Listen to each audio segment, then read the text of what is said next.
ఆ letter leakage విషయంలో America నుంచి వచ్చిన వెంటనే ప్రెస్ కాన్ఫరెన్స్ చేస్తూ కవిత గారు చాలా ఫ్రస్ట్రేషన్లో ప్రెస్ కాన్ఫరెన్స్ చేయడం జరిగింది.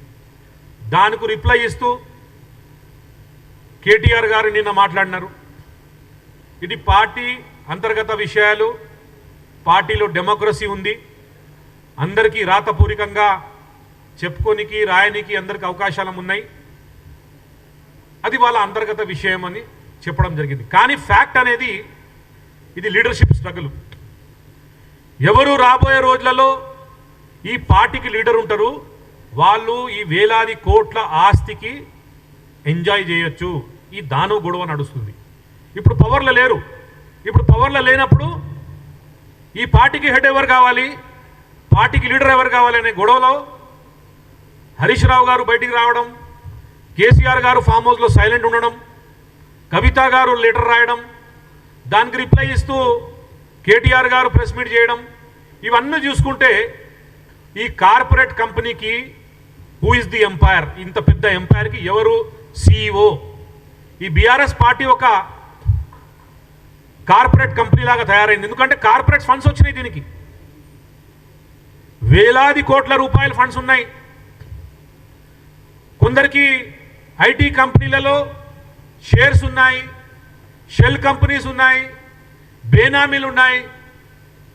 ఇలా పర్సనల్ ప్రాపర్టీ విషయంలో నేను మాట్లాడతలేను. 10 సంవత్సరాలుగా పవర్లు ఉన్నప్పుడు కేటీఆర్ గారు డిక్లేర్డ్ అమౌంట్ ఎంత ఉంది, అన్డిక్లేర్డ్ అమౌంట్ ఉంది, దాని విషయం నేను మాట్లాడతలేను. అది ఎవరికి వాళ్ళకు పర్సనల్ ఉంది. కేటీఆర్ గారిది ఉంది, హరీష్ రావు గారిది ఉంది, కవిత గారిది ఉంది, సంతోష్ రావు గారిది ఉంది.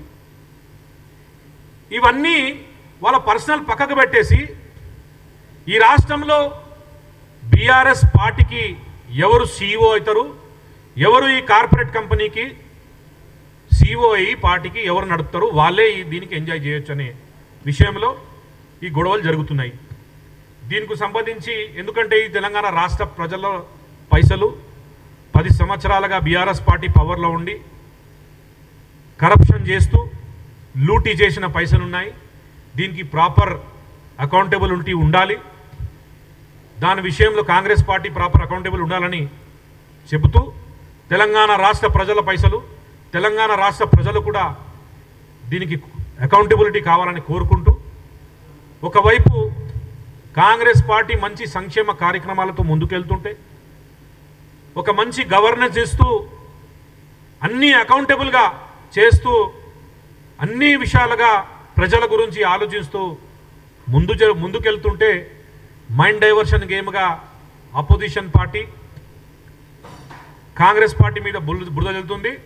కానీ కాంగ్రెస్ పార్టీ చాలా స్పష్టంగా ప్రజల పట్ల పనిచేస్తూ మంచి అకౌంటబుల్గా ఉండి పనిచేస్తున్నప్పుడు మేము ఒకటే అంటున్నాం, తెలంగాణ ప్రజలు మీరు బీఆర్ఎస్ చూస్తున్నారు.